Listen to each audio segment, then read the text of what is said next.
Do I have to file ISF for other track and field supplies? Hey everyone, have you ever based your entire day around a single race or field event? Well, guess what? Importing goods for track and field events can be just as thrilling and just as complex.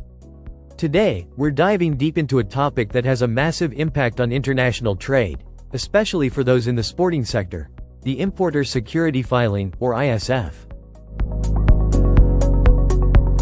To kick things off, let's break down what ISF actually is.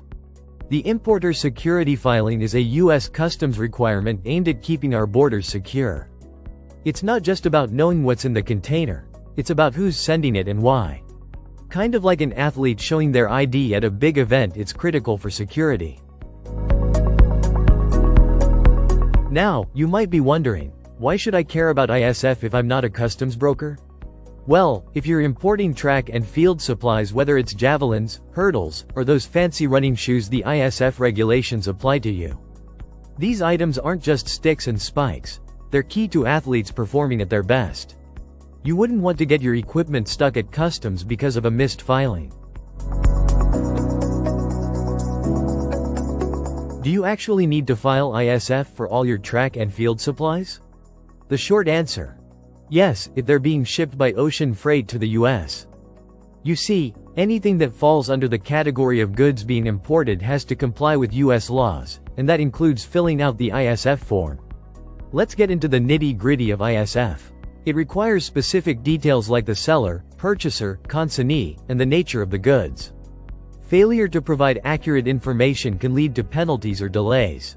Imagine getting a shipment of high jump mats held up in customs right before the championships. What a nightmare. Now, as engaging as this might sound, let's talk about some common mistakes people make when filing their ISF. Mistakes can range from entering the wrong HS code to missing the deadline. Staying ahead of these slip-ups is crucial. Otherwise, instead of scoring points for your team, you could be scoring fines for non-compliance. You might be thinking, is this my job? Good question. The responsibility of filing the ISF lies primarily with the importer of record. However, you could hire a customs broker to handle this for you.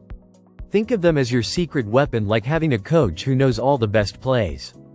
Let's talk timing. Once you have submitted your ISF, you should file it at least 24 hours before the cargo is loaded onto the vessel destined for the US. Think of this as your warm-up. You don't want to jump right into the race without getting those muscles ready. After filing your ISF, customs reviews the information. If all goes well, your cargo is cleared, and you can look forward to waving them through customs, almost like crossing the finish line in style. But in the rare event something goes wrong, be prepared for additional documentation or possible inspections. Just think of it as a surprise obstacle race. It keeps things interesting. Let's take a step back. While ISF might feel like just another bureaucratic hurdle, it's there for a reason: enhancing national security and regulating international trade. The more cohesive we are in our data sharing, the better it is for all of us. So next time you're sweating it out in practice, think about those who help keep your gear moving smoothly across borders. Now that you're well versed in the world of ISF filing for track and field supplies, you can handle your imports like a pro. Remember, whether it's hurdles or how to get your goods to the US, preparation is key. So, before you gear up for that competition, make sure you've tied up those customs responsibilities. Thank you for watching and supporting our channel. Don't forget to check out our upcoming videos, filled with more interesting insights into customs and international trade. Disclaimer note below. See you next time.